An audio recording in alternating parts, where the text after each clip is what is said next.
So ఎంత చేసినా కూడా వేస్ట్ అనేటటువంటి ఆలోచన శైలితో ఏంటంటే అతను నిరాశ నిస్పృహ చెందటం జరిగింది. ఒక విధమైనటువంటి డిప్రెషన్లోకి వెళ్ళటం అన్నది జరిగింది. తద్వారా ఏంటంటే ఆ డిప్రెషన్లోంచి ఎవరు తనని బయటకు లాగుతారా, ప్రేమతో కలిగేటటువంటి మాటల్లో, లేకపోతే అతని పోషణ చూసుకోవటమో, లేదంటే అతని వ్యవహారం చూసుకునేటటువంటి వ్యక్తి ఎవరు దొరుకుతారా అనేటటువంటి వెతుకులాట్లో అతను పడ్డాడు. అటువంటి వెతుకులాట్లో బాలామణి అనేటటువంటి వ్యక్తి ప్రవేశించింది. బాలామణి ఏమంటుంది అంటే, మేడం నేను అతన్ని స్వచ్ఛంగా ప్రేమిస్తున్నాను అనేటటువంటి మాట అన్నా కూడా ఇది అవసరంతో కూడినటువంటి ప్రేమ ఏమో అని నాకు అనిపిస్తుంది. ఎందుకంటే నేను ప్రేమిస్తున్నాను ఒక వ్యక్తిని, అతన్ని పెళ్లి చేసుకుంటాను అంటే కనుక ఆ ప్రేమ ఆ వ్యక్తిని ప్రేమించడంతో పాటు అతని చుట్టూ ఉన్నటువంటి వ్యక్తులను కూడా ప్రేమించేటటువంటి పద్ధతిలో ఉండాలి. అలా కాకుండా ఇంకో పరాయి స్త్రీ జీవితాన్ని నాశనం చేసేటటువంటి విధంగా ఒక ప్రేమ ఉంటే కనుక అది స్వార్థపూరితమైనటువంటి ప్రేమ కింద మారిపోతుంది. అంటే ఏంటంటే ఆ ప్రేమలో స్వచ్ఛత అన్నది లేదు. ఆ ప్రేమ కేవలం నన్ను కాపాడటం గురించే నేను ఆ మనిషిని వాడుకుంటున్నాను అనేటటువంటి ప్రేమ కింద మారిపోతుంది. సో ఇటువంటి పద్ధతిలో వీళ్ళిద్దరి మధ్యన సంసార జీవితం సాగిందని మనం చెప్పుకోవచ్చు. అయితే ఇక్కడ ఖచ్చితంగా మోస్ట్ ఇంపార్టెంట్గా మనం చూడవలసింది ఏంటంటే, సంతోషిని ఒక సిన్సియర్ ప్రేమ ఆశించింది రఘు దగ్గర నుంచి. ఆవిడ ఎంత సిన్సియర్ ప్రేమను ఆశించిందో అంత అన్సిన్సియారిటీతో, అంత ప్రేమ లేనటువంటి ఒక వ్యవహారం నడిపించినటువంటి వ్యక్తిగా రఘు మారిపోయాడు. మన కుటుంబంలో ఉండేటటువంటి వీక్నెస్లు లేకుండా చూసుకోవటం, మన జీవితంలో ఉండేటటువంటి వీక్నెస్లు లేకుండా చూసుకోవటం, మన ప్రేమలో వీక్నెస్ లేకుండా చూసుకునేటటువంటి బాధ్యత భార్యాభర్తలు ఇద్దరి మీద ఉంది. అటువంటి కోణంలో ఏంటంటే ఇవ్వటం పుచ్చుకోవటం అంటే నేను ఏమి ఇస్తున్నాను అనేటటువంటి ఆలోచన ముందు రావాలి, ఏం పుచ్చుకుంటున్నాను అనేటటువంటి ఆలోచన తర్వాత రావాలి. ఎప్పుడైతే కనుక గివ్ అండ్ టేక్ బిహేవియర్ అన్నది ఉండదో ఆటోమేటిక్గా అటువంటి ప్రేమలో బీట్లు వారుతుంది, క్రాక్స్ వస్తాయి. అటువంటి క్రాక్స్లో బాలామణి లాంటి వ్యక్తులు దూరిపోతూ ఉంటారు. సో కాబట్టి ఈ సందర్భంలో నేను చెప్పేది ఏంటంటే కనుక ఎవరి ప్రేమ సిన్సియరు ఎవరిది అన్సిన్సియర్ అనేటటువంటి మాటను పక్కన పెట్టి ముగ్గురు పిల్లలు ఉన్నారు కాబట్టి ఆ ముగ్గురు పిల్లల దృష్ట్యా ఈ ముగ్గురు పిల్లలకి లేదంటే ఈ ఇద్దరు ఆడవాళ్ళకి ప్రధానమైనటువంటి బ్యాక్ బోన్ రఘు కాబట్టి రఘు వీళ్ళందరికీ ఏ విధంగా న్యాయం చేస్తాడన్నది ఒక్కసారి కూర్చుని ఆలోచించవలసినటువంటి అవసరం ఉంది మేడం. ఎందుకంటే తేలిగ్గా ఆవిడంటే నాకు ఇష్టం లేదు, ఈవిడంటే ప్రేమ చూపెడుతుంది, ఈ పిల్లల్ని చూసుకుంటాను ఆ పిల్లల్ని చూసుకుంటాను అనేటటువంటి దానికంటే ఇక్కడ జీవితాలు అన్నీ నాశనం అయిపోవటానికి ప్రధానమైనటువంటి కారణము రఘు కాబట్టి కాపాడేటటువంటి బాధ్యత కూడా అతనే తీసుకుని ఒక మంచి నిర్ణయం తీసుకుని అందరికీ న్యాయం చేయాలన్నది నా భావన. చెప్పండి మ్యామ్, మీ ఒపీనియన్ మీరిద్దరు మీద. మేడం ఇక్కడ మీకు ఇందాక నుంచి చెప్తున్నారు వీళ్ళిద్దరూను, ఆయన వచ్చేసి ఈమె వచ్చి ఆయన మీద ఎలిగేషన్స్ చేసుకున్నారు, అంతా బాగానే ఉంది. ఆయన ఈమెకి తెలియకుండా అసలు ఏ రకమైనటువంటి లీగల్ సెటిల్మెంట్ లేకుండా పెళ్లి చేసేసుకుని ఆ తర్వాత ఆమెకి ప్రెగ్నెంట్ వచ్చిన తర్వాత ఆమెకి చెప్పారు. అంటే ఇక్కడ రెండు విధాలా కూడా తప్పు చేసింది ఇతనే మేడం. ఎందుకంటే ఈమెకి తెలిసి ఊరుకుందో తెలియక ఊరుకుందో అని మనం ఒక విషయానికి వస్తే కనుక ఈమెకి తెలిసిన తర్వాత ఊరుకుంటే ఈమె తమ్ముడికి ఎందుకు చెప్పావు ఫోన్లోనే అన్నాడు. వాడు ఫోన్ చేశాడు కదా, అమ్మ వచ్చిందని ఫోన్ చేశాడు, వచ్చింది నేను గుడికి వెళ్తున్నాను అని చెప్పాను, దీంట్లో తప్పే ఉంది అన్న. లేదు మీ తమ్ముడితో నీకు సంబంధం ఉంది అని అన్నాడు మేడం.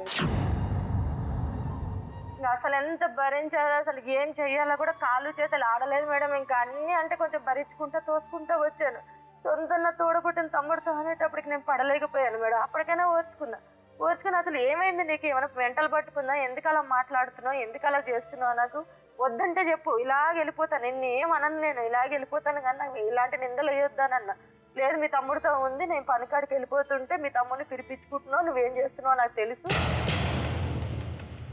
అనేటడికి నువ్వు సరేలే ఏం చూసి నువ్వు మాట్లాడుతున్నావు చెప్పు నాకు అని అన్న. నేనేం చూడక్కర్లేదు, నీ సంగతి చెప్తాను, నీకు రాత్రికి ఉంది, నీకు టార్చర్ చూపిస్తాను, నీకు నరకం చూపిస్తా, ఈ లోపల నువ్వు ఎవరితో చెప్పుకుంటావో చెప్పుకో, నీకు ఎవరు దిక్కు వస్తారో నేను చూస్తా, అది ఇదని ఆ షాప్లోనే అరిచాడు మేడం. ఆ షాప్లో అందరూ విన్నారు కూడా, ఇంటికాలలో అందరూ విన్నారు కూడా.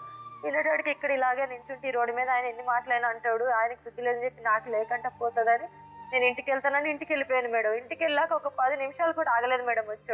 వచ్చి కొట్టాడు కదా మేడం, ఇంత అంతా కొట్టలేదు మేడం. ఒక గోడకి ఒక మూలకు కూర్చోబెట్టి అసలు తొడల మీద కూర్చొని గుద్దాడు కదా, అసలు మొత్తం కమిలిపోయినాయి మేడం. అసలు లేవలేకపోయినా.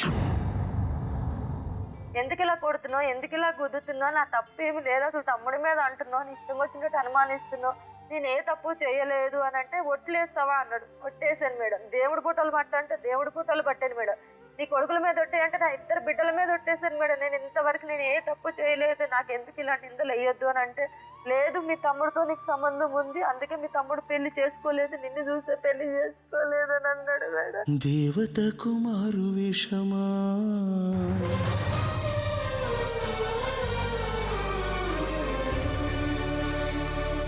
కన్న తల్లికే కాలదోషమా.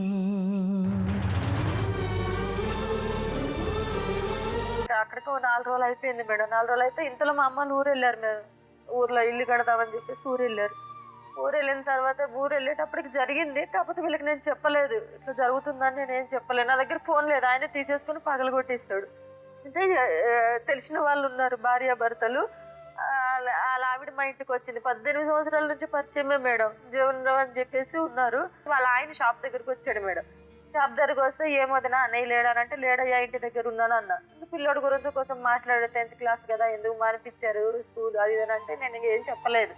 చెప్పగా నేనేమన్నా ఫోన్ ఉందేమో ఒకసారి అయ్యా తమ్ముడితో మాట్లాడాలి, ఊరు వెళ్ళారు మా అమ్మ మా తమ్ముడు మాట్లాడాలి అని అన్న. సరేలే అని చెప్పి ఆయన ఫోన్ ఇచ్చాడు మేడం.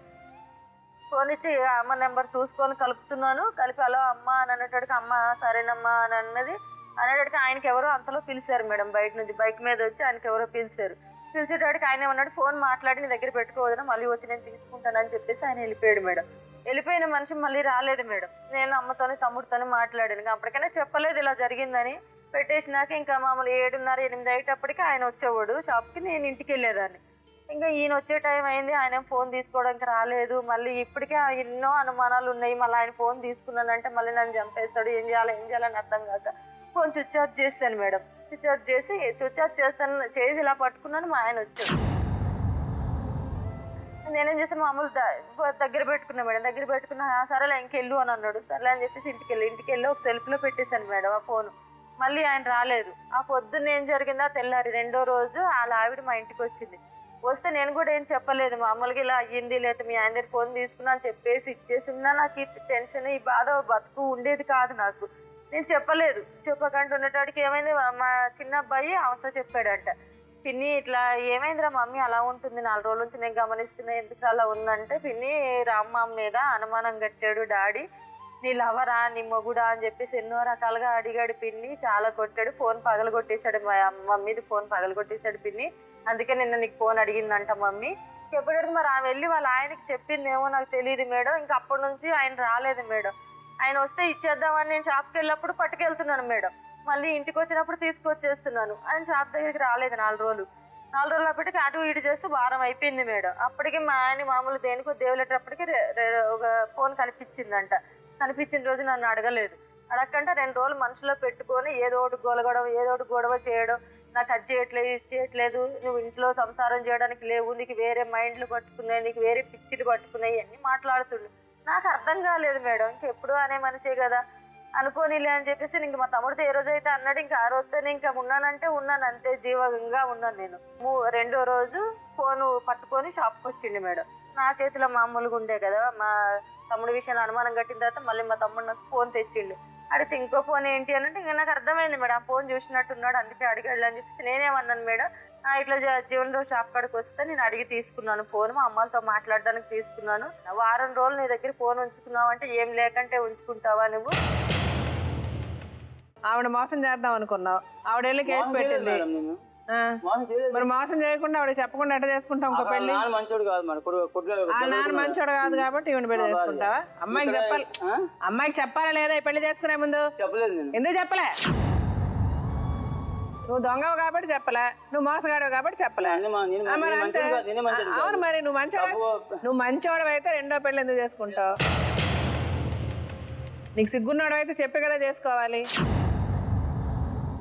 ఏదన్నా అని నువ్వు అను, అంతేగాని తమ్ముడితో సంబంధం కడతావా? మనిషి దున్నపోతావా నువ్వు?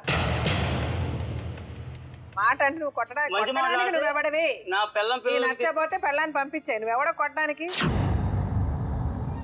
నువ్వేమో తమ్ముడితో సంబంధం కడతావు, తమ్ముడితో సంబంధం కడతావు, పక్కింటి వాళ్ళతో సంబంధం కడతావు, వెనకింటి వాళ్ళతో సంబంధం కడతావు, నీ కోపం వస్తే ఇష్టం వచ్చినట్టు కొడతావు.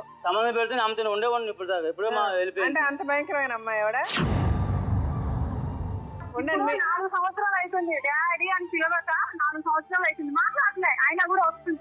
అతను చేసేటటువంటి తప్పులన్నీ చిన్నగా కనిపిస్తాయి, పక్క వాళ్ళు చేసేటటువంటి తప్పులన్నీ పెద్దగా కనిపిస్తాయి.